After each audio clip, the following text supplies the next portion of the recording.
It's now over a year since the outset of the pandemic, and we've learned a huge amount about the market. And what we do know is that with the nation being locked up for a year, it's created a once-in-a-generational opportunity to really look at what people want from a home. But also it's supported landlords in looking at their portfolio, reshaping their portfolio, and thinking what they might want to anticipate future needs of people in this new world going forward. Now that brings in BuytoLet, and BuytoLet is much more than just a mortgage product. BuytoLet is a social good. So the reason I say this is that what the private rental sector has done during this period is provide stable, affordable and flexible homes for millions of families. And BuytoLet is a key component in helping that grow. So we also know from speaking to many of our landlords that they've been able to support their tenants through this very, very difficult time. And understanding, landlords have been challenged as well, and we've seen them having to deal with tenants that are maybe poorly or have lost their jobs or have seen their income reduced during that time. What landlords have been able to do is step in and support and either give that sort of forbearance or allowing some sort of payment plan for rents, or just being there in terms of somewhere to go if there's a problem in the home during a period where tradesmen, for example, have found it more difficult to get into properties. So all round, very supportive and seen tenants through in the vast majority of cases. But we also know from speaking to our landlords that although it's been difficult, it also has been very positive from a demand perspective. So throughout this period, what we have seen is if you do lock down an entire nation, what that does force everybody to do is take a long, hard look about what they want from a home. So not only has it unlocked a huge amount of demand in the ownership mover market, but it's also ensured that tenants are looking at their situation to say, well, what do I want from a home? Do I need more outdoor space, access to the countryside, want to be nearer to the coast? If I'm working from home, has it got good Wi-Fi?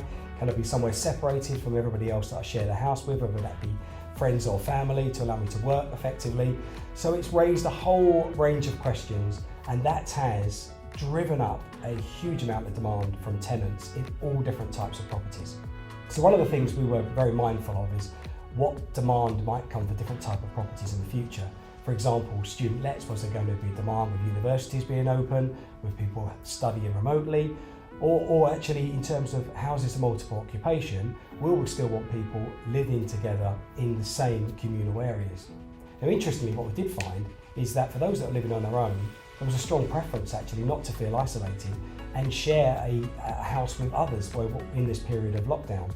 And we've also seen from those students that were locked down with their parents for a prolonged period of time that even if the returning, the student experience was slightly hollowed out, it was a better alternative than rather than spending more time back at home necessarily. So overall, very, very positive demand for all property types, in particular family homes. So in response to this, landlords and investors have taken this opportunity to look at strengthening their portfolio or reshaping their portfolio to meet the needs of the demand that we've mentioned. Now that has meant that they're taking full advantage of the stamp duty holiday, which was originally put in to end in March, but extended because of the sheer demand and the pressure actually put on other services to support that mortgage lending has been extended to the end of June and then tapered off to the end of September. Now throughout that period we're seeing different types of tenant demand, as well as I've mentioned, for the other reasons. So we do see initially there was a move from city centres. So as the city centres were locked down and people were looking for space, and it was almost like an urban drift, I would call that, as people moved away from city centres looking for that race for space really.